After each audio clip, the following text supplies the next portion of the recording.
In a world drowning in silence, where the truth hides behind polite smiles and safe conversations, two voices rise from the noise. Jenn Lin, Debbie. This is Unpopular Playground, the podcast that refuses to play by the rules. No scripts, no censors, no apologies, just pure unfiltered reality that hits different. They're not here to make you comfortable. They're here to make you think, to challenge every belief you've been fed, to shatter the illusions and rebuild your perspective from the ground up. This isn't just another show. This is a movement, a revolution in conversation, where bold minds collide and the impossible becomes possible. The playground is open, and it's time to play. Are you ready? And we're on. This is Jenn Lin. Debbie, welcome to the Unpopular Playground. Say hi, Debbie. Hi, Debbie. And we are going to be discussing procrastination, just as we promised. So I'm going to let Debbie start in on the great tips that she had, and then we'll just jump in and share what we have and our thoughts so that you can stop your procrastination problems and be able to attack those issues that you have inside so that you can get things done. Debbie? All right. Well, welcome back, everybody. Procrastination, it's also called the thief of time. Procrastination is the act of intentionally delaying a task or set of tasks despite knowing that there will be a negative consequence for doing so. It's a common human experience driven by factors like fear or failure, low motivation, poor time management, or the desire for immediate mood relief. While not simply a design or a sign of laziness or a personal flaw, a chronic procrastination can lead to stress, guilt, and negatively impact mental health and productivity. To avoid or address the pitfalls of procrastination, A, set realistic goals. Break down your large tasks into smaller ones and that are more manageable and easier steps to make them less overwhelming. Aim for good enough rather than impossibly high standards to avoid getting stuck. Improve time management. Effective time management strategies can be a part of the solution we talked about earlier. Understand the underlying causes. Is it fear? Is it anxiety? Or a lack of clarity that's driving your procrastination? Seek support. If it's a chronic problem that's affecting your well being, consider seeking help from counseling services. And finally, eliminate distractions. Jen, what would you like to chime in with? Well, I would love to chime in that, yeah, procrastination is a major productivity killer. I myself suffer from procrastination. And some interesting things when you brought up fear, Debbie. I Mhm. wrote down a few things. Somebody had once told me about, the different meanings of fear, false evidence appearing real, forget and forget everything and run, face and everything and rise. That's a way to overcome it. Right. And then some self sabotaging ways to look at fear: failure expected and received, fear everything and retreat. So, those are some things that you don't want to do. But probably my favorite is the false evidence appearing real, because once you start in on those tasks, they're really not as bad as Exactly. as it seems. And I have a book recommendation that I've actually read. It's called Atomic Habits by James Clear. And it talks about different ways on how you can put some automaticity into your life by having non negotiable habits to where you get up and you don't have to think about things, and you just kind of move from time to time, and you're not thinking about it, you're doing it. And when things are done in on a schedule, then you are more productive because you're not having to think about it. You're just getting it done. You're not putting it off. Another thing is the Mel Robbins brought up was the 5 4 3 2 1. there's some scientific evidence that if you do a countdown in your brain, you just naturally spur off and do it. Just getting out of bed, instead of putting the snooze button on, 5, 4, 3, 2, 1, out of bed. You pop out of bed like a toaster, like a Pop-Tart, right out. You could also think of it as like the Nike thing. Just do it. So that would be a couple things. And I do have a few tips. I don't know. Well, before I continue on, I have 3 tips to share in addition. But before I do that, Debbie, do you have anything to say on what I've shared so far? No, I think that's great. I mean, from the research that I've done, I think just knowing the stuff that I've researched and brought up, that knowing these things can help you, search deep within yourself to realize, why do I procrastinate? Am I afraid that I can't do it? Why do I wait to the last minute to do things? I've heard people say, I mean, I've known a lot of people that, come time that a paper is due. I mean, when I was in nursing school, when I got my syllabus, Yeah. I was on it. I had everything done before it was due. And my other colleagues, they would be like, the 2 days before the paper was due, they're like, oh, I'm going to go and start my paper. And I'm like, what do you mean you're going to start your paper? These were papers that were like, I mean, very intricate. And they were like pages, like 17 to 25 pages long with research and everything. And it was like, I work better under pressure. Well, that's fine. If you can realize that that's what you are and that's how you work best, that's fine. But that's not me. But you have to know yourself. If that's, Yeah. having that behind you, like, okay, now I'm pressured into this and that's what drives me, good for you. Then that's what works for you. But you have to realize that. But you better realize that at a young age, because at an older age, it's not going to work, because you're not going to make it and you're going to fail. And that's one thing that you don't want to do. And fear, you have to learn, as you grow, you have to learn to face your fear and get over it. Mm-hmm. Everybody is afraid of something. I mean, I don't think there's one person that ever likes to stand up in front of a bunch of people and talk for the very first time. I mean, Mm-hmm. people like to talk and whatever with people they know, but not in front of people that they don't know. It takes time. But you'll see in a class, public speaking, there'll be that one person that always wants to go last. Well, Yep. go go first. Be the one that's out there.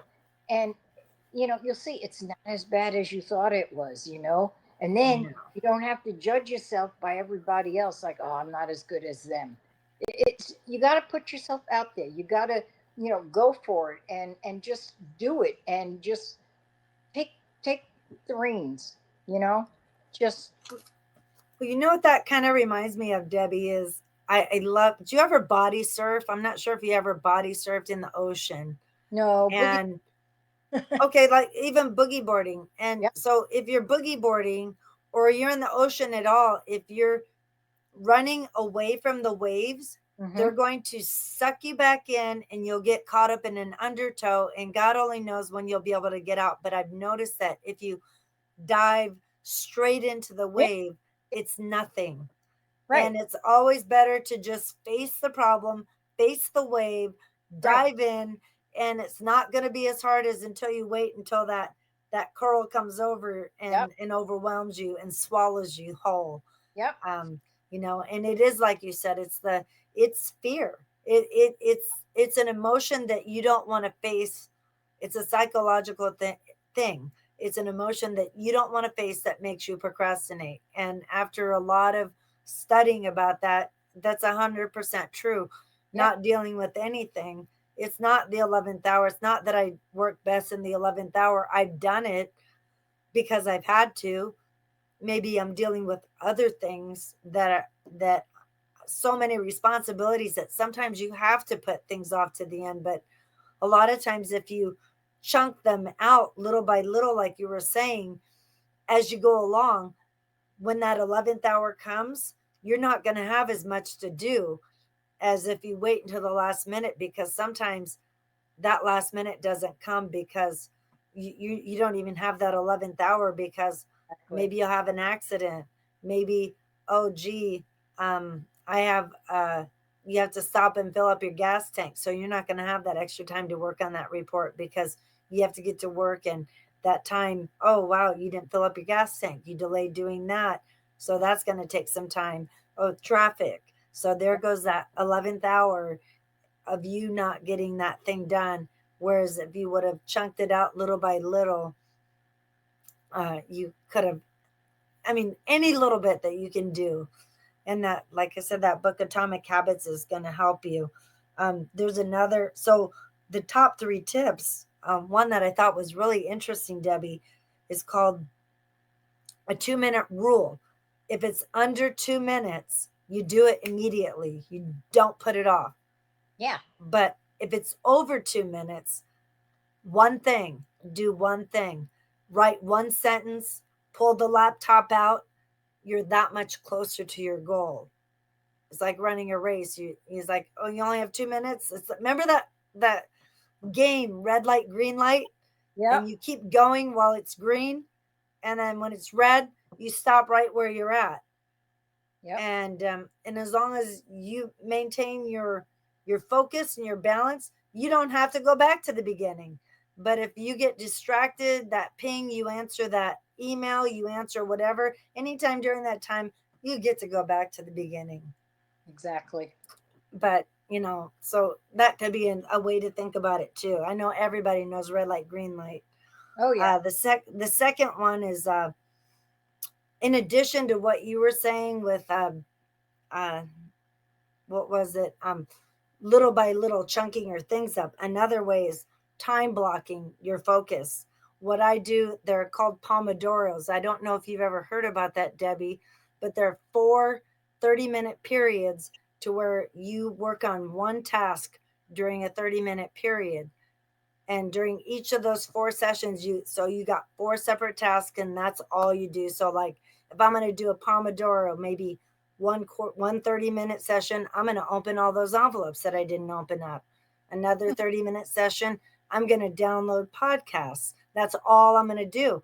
You'll be amazed at how much stuff you get done just in that 30 minutes. You don't look at the time, and you just do it. You're hyper focused just on that one task. Never heard of a Pomodoro. So Pomodoro, if you've never heard of a Pomodoro, the Pomodoro technique, that is 4 30-minute sessions. Each 30-minute session is one focus. So for example, I would work 30 minutes on opening all those envelopes that I never opened. That would be one focus. And I'm not thinking about anything else. I'm not doing anything else but opening the envelopes. That's my only focus. For the second Pomodoro, let's say, I'm only focusing on maybe editing podcasts, and that's all I'm going to do. 3, maybe I'm only doing thumbnails. I'm only creating thumbnails for the podcasts. And maybe the 4th one, I'm going to generate some ideas. And that's all I'm going to do. And there's a 5-minute window, 5-minute break in between each Pomodoro. Okay. And so there, after about an hour, a little over an hour, you have 4 tasks done. Yeah. And you have 30 minutes on them. And you can, sometimes I call them mini Poms. I'll do like 15 minutes, I'll half it and do 15 minutes. Or sometimes I like to call them micro Poms, Pomodoros, 5 minutes for each task. I'm going to, and that way, at least I can say I got each thing done. And I think of it like school, like a playground, 4 square. I have 4 things. Right. And I do it like a 4 square and put a task in each one of those things. That's going to be my focus. And Pomodoro is a tomato. It's an Italian word for tomato, I think. Oh.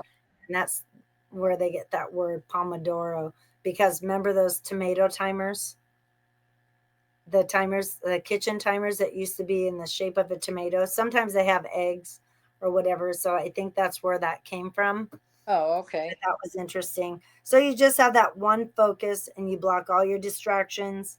And you have a sense of urgency because you know you're being timed. So Mm. you're getting it done. And then another way is you think of your future self. Would the future me be disappointed in the things if I don't get this done? What are the actions that are going to happen if I don't do these things? Am I going to be happy or am I going to be really sad, really angry? If you don't pay that bill, well, you could have a late fee, you could have things turned off or taken away. So those are some real life consequences if you Yeah. don't do some things. And some rewards, well, you'll have a good, you'll be building your trust, you'll keep your friends, and you'll keep your job. That's always a nice reward too. And you can possibly get a promotion. Um, One thing that Debbie, that we're already doing that's time management, we're batching. We batch our things together instead of doing spreading it out. We batch it all together, and sometimes we'll do a bunch of recordings together so that we are since we're already recording, we're in this mode of recording. So this is like one large Pomodoro moment because all we're doing is recording podcasts and getting this information out to you. So that's another way that you can do it. Even when you run errands, Debbie, when you run errands, are you going to go from one end of the town to the other? Or do you think, oh, well, I'm going to Sam's Club. There's some other things in the area that I can go there while I'm there. And then maybe you'll save those other errands for when you're in the other side of town. I don't know. Those are some things that you can do to save time too. What are your thoughts on those? Oh no, when I go out to run errands, I'm very efficient with everything I do.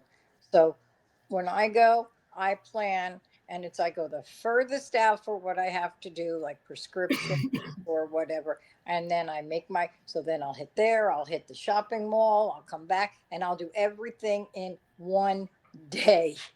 And Yeah. I'll just hit everything that I need, and I'll spend one day to do it because I do not like driving around town with all the crazy people, and especially now that the snowbirds Yeah. are back in town. So all these old people driving their cars and stuff, it's insane.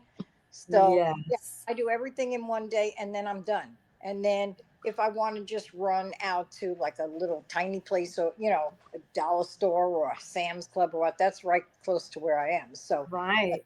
yeah, no, I do. I plan everything and I have my list. Okay, and it tells me, okay, first place you're going is over here. Next place you're going is to uh, this place. Then you're going to go to here, and then you're going to go over to Walmart, and then you're going. to But yeah, no, Yeah. I do all in one day. I am not. I hear these people. It's like, oh, I went here. Oh, and then tomorrow I got to go here. It's like, well, why didn't you go to both places at And insane? aren't lists the best? I Oh, love my lists. oh God, yeah. If I don't I live by them. Yeah, if I don't have a list, I would never. I'd be going out every flipping day Well, because I keep like a list of like things that I'm out of. So I'll have a run out list, a yeah.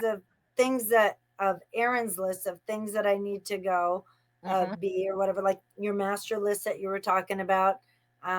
So that way, if I'm going out, I'll look. Oh, I'm going to this store. Or I'll look on my needs list. Oh yeah, I can pick that up over there, Right. and you know, I had some paperwork. I got called to pick up some paperwork with that. I think the FMLA paperwork that I told you about.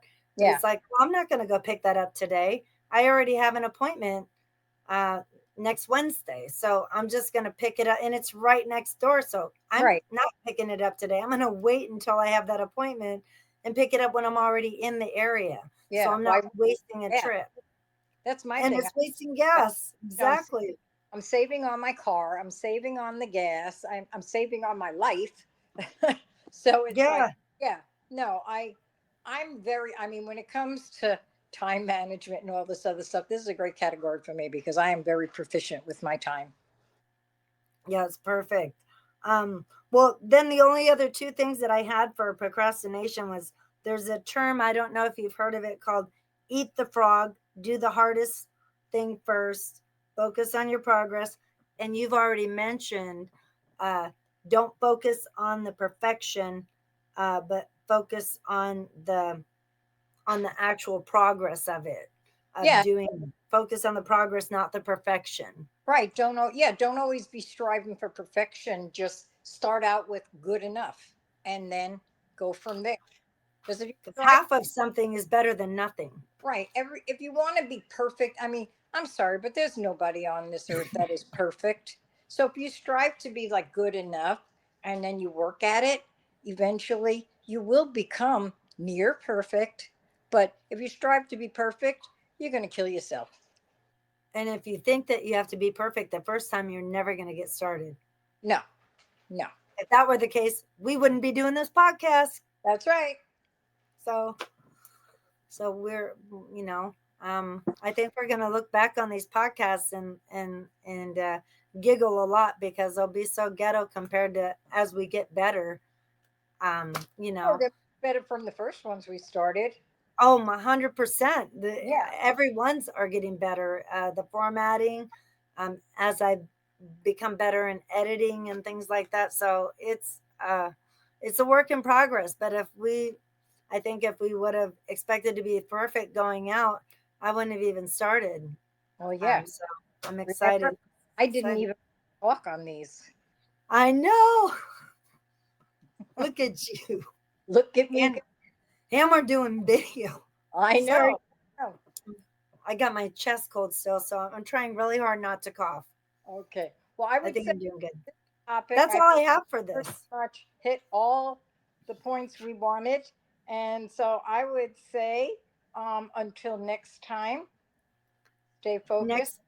We're going to do deadlines. That's right. Our next topic deadlines. Is deadlines. Meeting those deadlines, because there's going to be a judgment day coming for you. Yes. And what happens if you don't? We don't want that. So we will see you in the next episode. All right. Next week. Bye. Bye. Stay curious. Stay focused. Yes. That was Unpopular Playground, where Jenn Lin and Debbie just dropped the ultimate playbook on crushing procrastination. Real strategies, real talk, real results. This is what happens when bold voices refuse to play it safe. You just leveled up. This isn't just another podcast. This is your battleground for growth. Your headquarters for game-changing perspectives. Your tribe for breaking every rule that holds you back. But we're just getting started. Hit that subscribe button right now. Follow Unpopular Playground on every platform, because what's coming next will blow your mind. And trust us, you don't want to be left behind. Thanks for stepping into the playground with us. Now get out there. Stay curious, stay fearless, and always stay unpopular.